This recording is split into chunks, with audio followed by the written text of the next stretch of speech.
This is the Balancing Act by Security Compass, your guide to going fast while staying safe in today's digital world.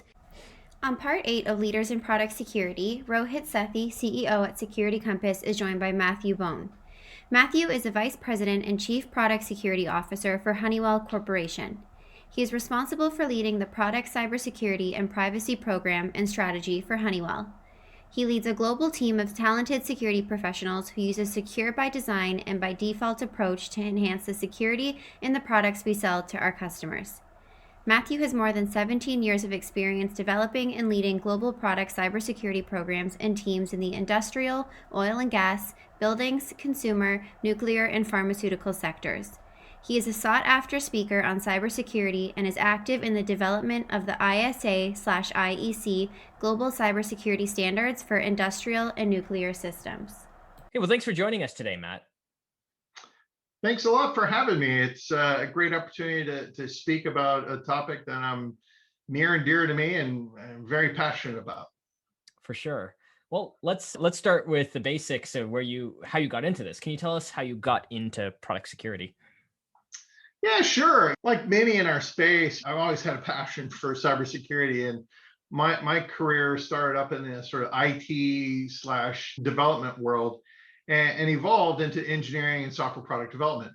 You know, that lifestyle change for me personally happened when I was working at GE Nuclear and became more and more engaged by it. We had an engineering team that was developing the cybersecurity program for their reactor business.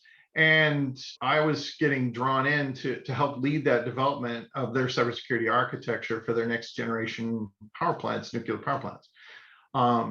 That was one of the most rewarding experiences, frankly, of my career as I worked with industry experts and regulators to develop a cybersecurity program for new nuclear power plants. And frankly, I was hooked. And from there on, I went on to use some of the same concepts and ideas to improve other industries like oil and gas, aviation, and really went on and leveraged this across lots of different critical infrastructure. Pretty interesting. It's quite the background. So talking about where you are now, given the wide breadth of Honeywell's lines of business, you have probably one of the broadest product security portfolios out there. Tell me how you handle product security at such a huge scale. I had to think a lot about this because to me, it sort of boils down to some really clear things. And it's really about having great people and having a very clear common mission and vision, which at its core is all about inclusiveness, partnership, and education. My global team supports literally hundreds of thousands of products written in many different programming languages on thousands of different firmwares, hundreds of chips, all developed by literally thousands of developers. The only way that can work is by ensuring the developers themselves understand and value the importance of cybersecurity as part of their day job, right? And that they see themselves as responsible for developing secure products. My team partners with the development community by ensuring they're trained well. Second, that our teams are really there to help them succeed and release the product securely on time. That's a key point there. And lastly, to be experts that they can draw on to help secure the products themselves and test the security and make sure that those things have been thoughtfully secure all the way through that life cycle. And that last part about it is it's not just testing, but it's the collaboration where we work to inform and grow our peers in the development community to help make sure they're thoughtfully thinking about not just the software they're building today, but the next generation, the next version. It's that deep partnership, as I see it, is really the critical part of our success and scale. Interesting. That's a lot to unpack there. You talked about some of the different lines of business and just the local expertise that you need. Another dimension here is geography. How does product security needs and programs, how do they differ by by geography? Yeah, that's an interesting question. In years past, that's really not the case, right? Now I see more and more countries establishing their own cyber and privacy regulations from everything from sort of IoT, IIoT to cloud. And all are subtly different and frankly, different enough that it's becoming increasingly difficult to have just like one solution. A great example I would point out is like GDPR. That's an excellent baseline, a great solution. You'd think other countries would, leverage it, embrace it. And while many have, some have created subtle but distinct differences in places such as China and Middle East.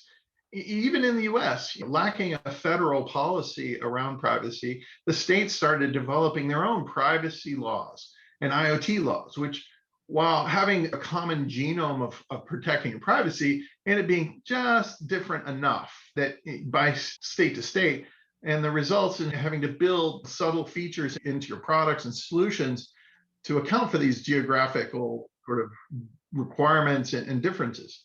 Frankly, over the coming years, I think we'll see a lot more of this as more and more companies think about what I think of as data sovereignty. And I want to keep that, that in people's minds, because I think more and more countries are thinking, hey, I want to keep my data inside the country, inside my boundaries. I want to apply my own country-specific laws to that data. And I think you're going to see more and more countries moving towards that. Like I said, I think we're only now just starting to see that trend. And I think more and more is being drafted in many different countries right now. I do think standards can help minimize these differences, especially as governments become more aware and supportive of those standards. Yeah, it's a problem. It's a problem depending on what perspective you have. But I'd say, if you're building something and you operate at a global scale, the complexity just seems to increase. So it's an interesting, proposal, I guess you could say, that standards could really help to align across, different geographic boundaries. Along those lines, one such standard, at least from a overall holistic security perspective in the IIoT space, is the ISA/IEC 62443, and you're a key contributor to that. Could you tell us a little bit more about it and how you think it will impact product security more broadly? Sure. As I learned early on in my career, that there was a gap in how companies and people were thinking about cyber and the physical world. And there were other things that were just starting on the cusp of things with ISA 99 and frankly 62443 hadn't started yet. And as people started looking at sort of the automation world and the industrial world, that's where 62443 really came into its own, and through ISA 99 and others. And it was like, this is the way that companies can largely think about how to make products more secure. As I became more and more familiar with 62443, I realized it could be used more broadly in other industries. A great example is IoT and IIoT. The concepts from this standard are an excellent starting point for many of these devices that you might use in your home or in a building, or frankly in facilities, power grid. And if you're building these types of devices that help control or automate these functions, and you lack clarity on what good cybersecurity is, because maybe in your industry they don't have a standard, then you should consider 62443. It's a good starting point. Sure, there may be other standards out there, but I find that this is one of the best ones for sort of breaching that conversation about the sort of physical security and the reality of the digital security side. And frankly, I see more and more adopting this commercial standard globally, especially governments, as they search for ways to drive that sort of basic cyber practice into the digital infrastructure and automation that run their countries and frankly, their citizens' lives. This is also one of those reasons why I decided to lead the effort for Honeywell to be one of the founding members for a group called ISA Global Cybersecurity Alliance, along with a few others in our space and other industries. Now more than ever, alliances like the ISA GCA are great ways for companies and cyber communities to come together and to help, not just in my company, but lots of different other companies. We all can come together and help drive these best practices around the globe, right? Already, ISA GCA has many different corporate members. You've got Schneider Electric, Rockwell, and they're great partners with us, all working together to try and make the world a better place, a more secure place, using common commercial standards. And we, like I said, we made some great progress in this space.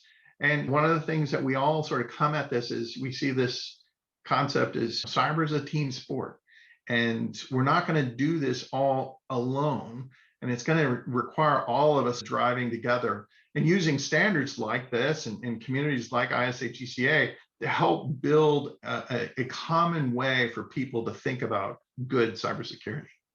Yeah, I point a lot of people to ISA 62443 because I think that sometimes the exposure outside of the, I'll say, physical world has been limited, although I think that's changing. And it's interesting. There are a lot of cybersecurity frameworks in a really broad, holistic sense of the word. For example, a lot of companies adopt, say, the NIST cybersecurity framework, and it's a great framework for a certain kind of goal, right? Enterprise security. And what I think a lot of companies don't have today is a similar framework way of thinking about product security. And I agree, there's not a lot like 62443 that give the kind of structure specifically when you think about products that you ship. I'm curious, from your perspective, if you've seen any surprises, like industries that maybe weren't originally in scope for this standard that are now interested in it because it provides so much value. I think there's several examples in that space. You think about the Food and Drug Administration, FDA, and in the medical space, there's an overlay for 62443.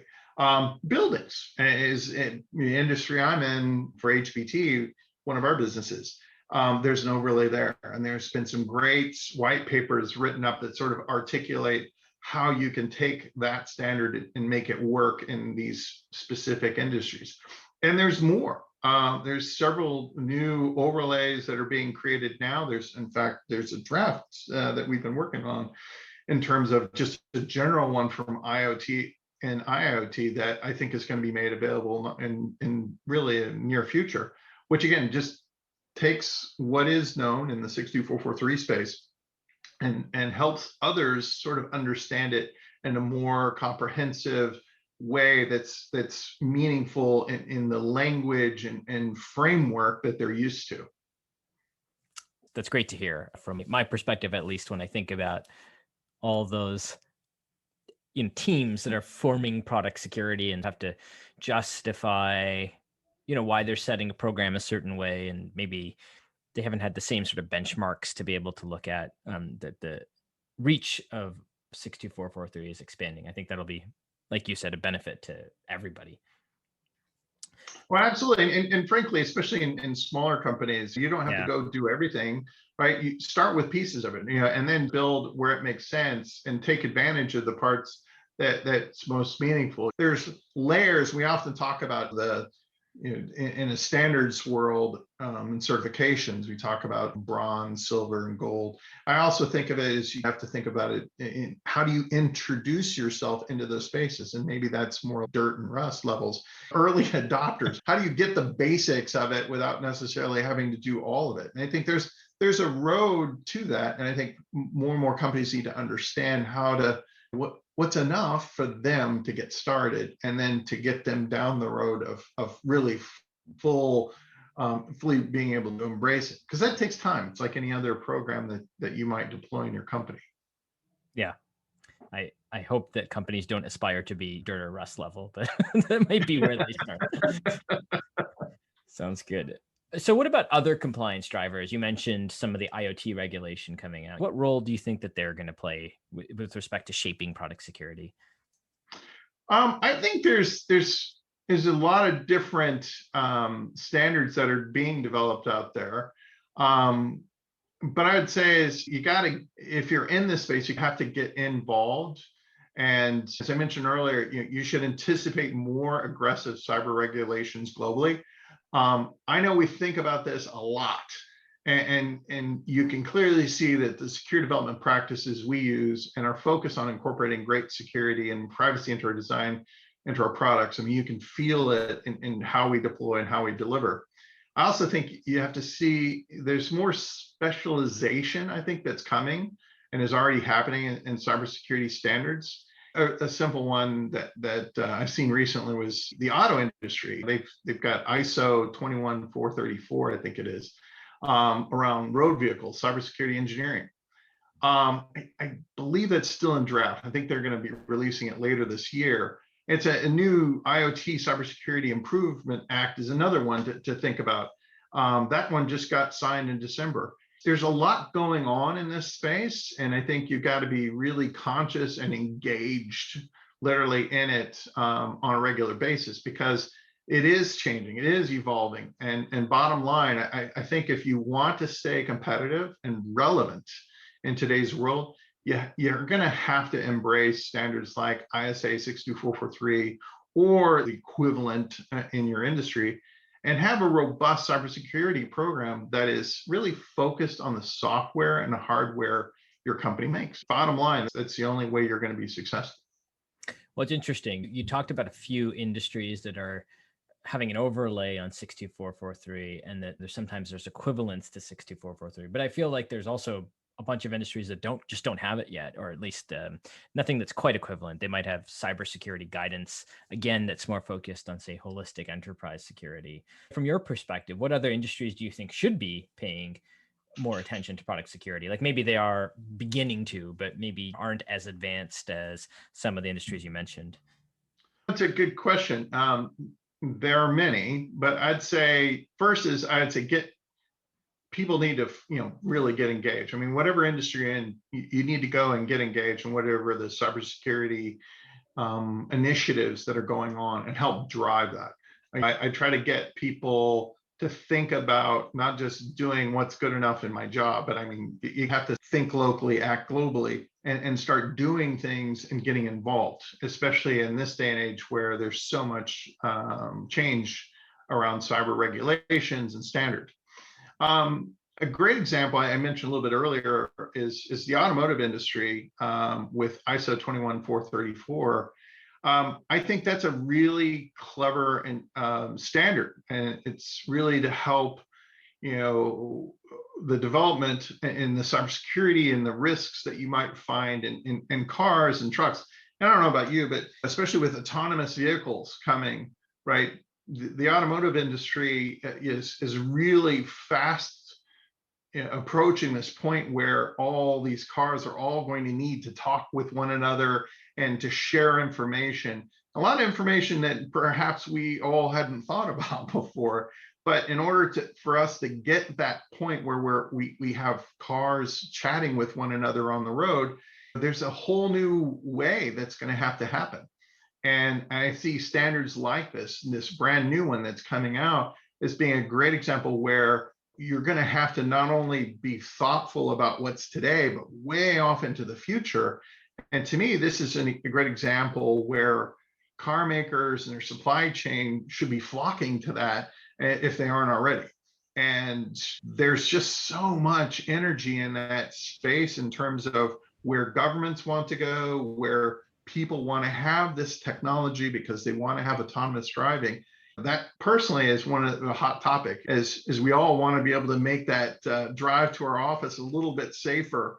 And this is a standard personally I'm watching very closely, because I think it has some huge potential and chain opportunities for industries to think about that subtlety between the vehicles and two distinct unknown parties. And I think that's going to be very clever and very interesting over the coming couple of years.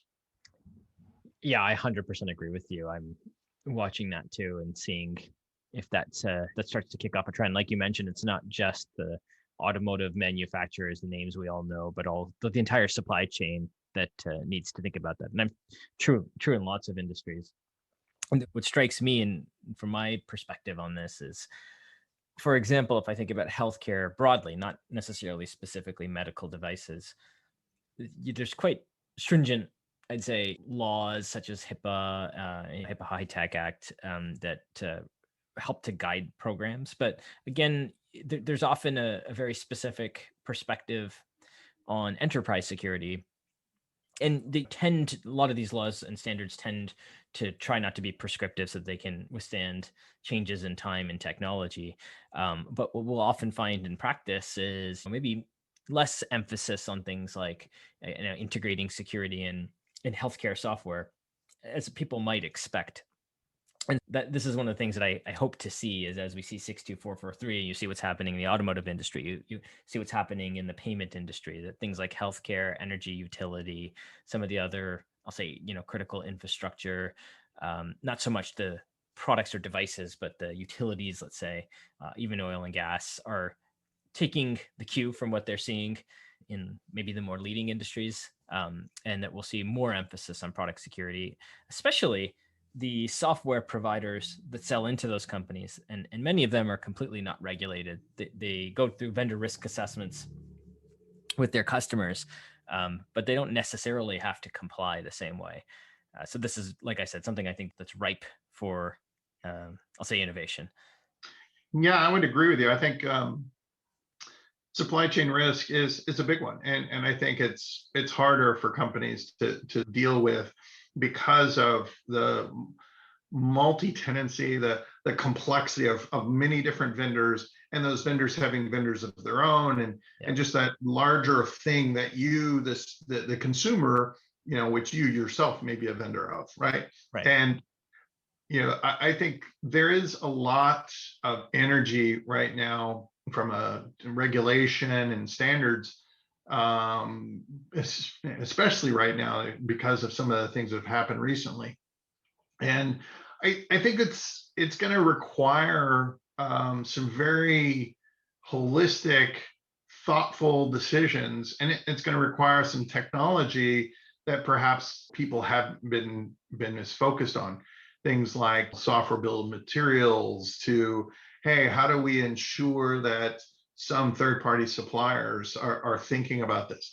And to some extent, you're starting to see elements of that on the federal space, especially with CMMC and how they're driving, trying to sort of make a very set of baselines to say, hey, you have to be this tall to play in these environments, and starting with these levels of established minimums. And then I think you're going to see, here again, the federal government's probably going to have the equivalent at a product level. And so these things, again, are evolving. And especially when I think about standards, my team right now is tracking somewhere close to 62 or so different regulations and standards around the globe. And it continues to grow in number and complexity. A few I'd point out and suggest close eye on includes things like the new IoT Cybersecurity Improvement Act that just got signed not too long ago, and what it's going to demand of NIST in terms of development in the space. Now, NIST has done some really great work recently around IoT guidance, and I think more should be looking at adopting it. I'd also suggest if your company operates or impacts the infrastructure, that you really think about where your products are being sold. If your products are being sold in other countries, for example, like China, hey, you need to be thinking about MLPS and how that impacts your products. Or for that matter, you should be paying attention to what ENISA in Europe is doing around cloud certification scheme. So it's just, there's a lot going on around the globe. Brazil, Japan, other great countries that are just recently drafting or recently released drafts of cybersecurity laws and or standards. And if you're in those markets, you have to be paying attention to this. At least in my mind, to be successful, you have to think globally and act locally. Many of these standards and regulations have direct impact on the infrastructure you may be using to host or deliver your products. So keeping an awareness and engagement is sort of absolutely critical. It's table stakes. Yeah, I absolutely agree. So it's great insight. Lots of things to look out for, specific standards.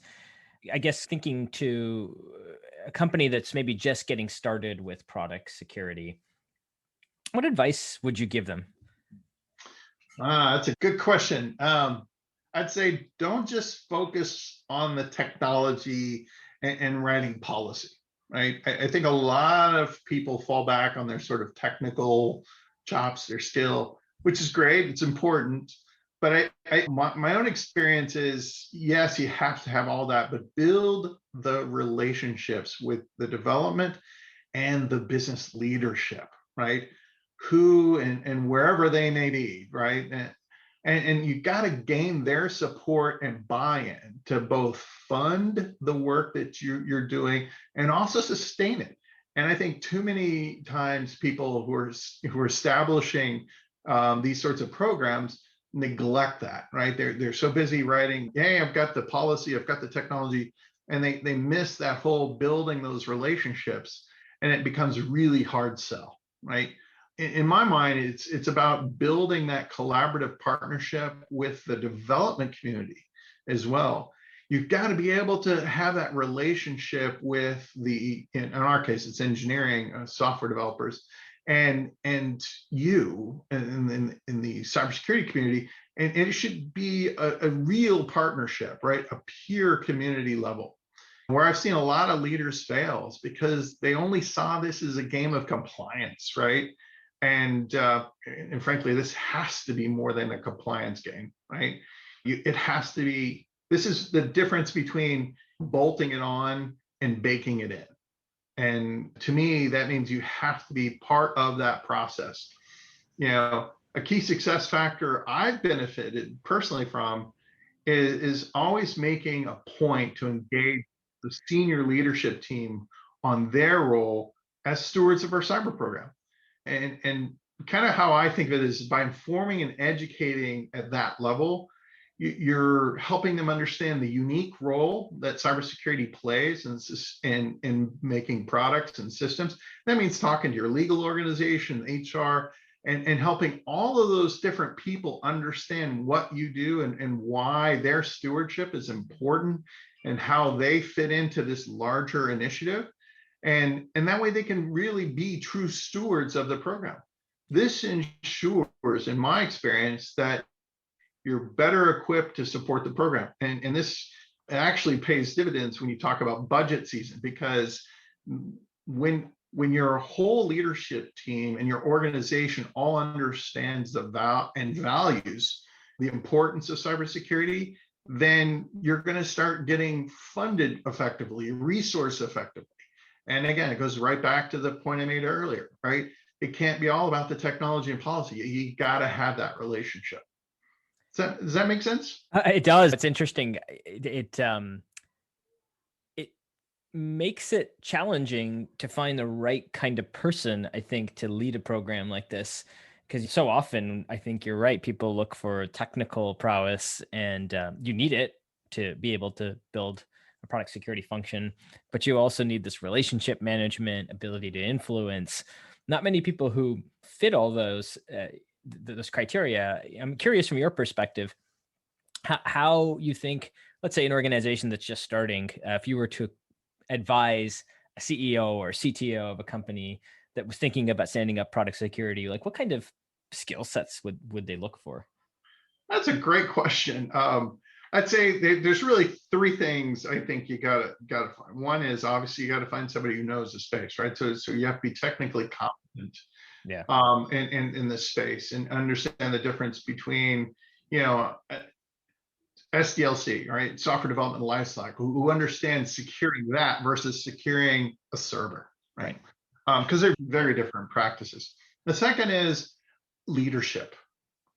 You need to have somebody who really understands how to lead that community, how to drive and nurture that kind of community and to be successful, right?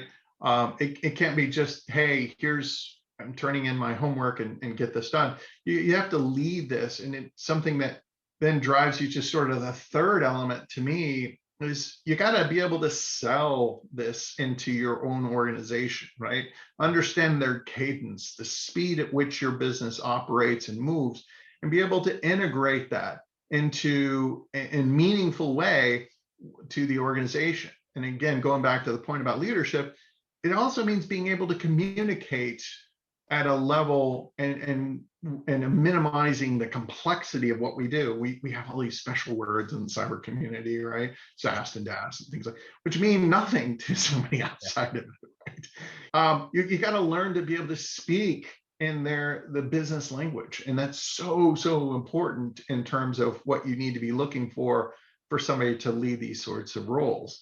And so it really boils down to those really three key elements, right? Technical prowess, your leadership skills, and your ability to sell and get buy-in from your organization.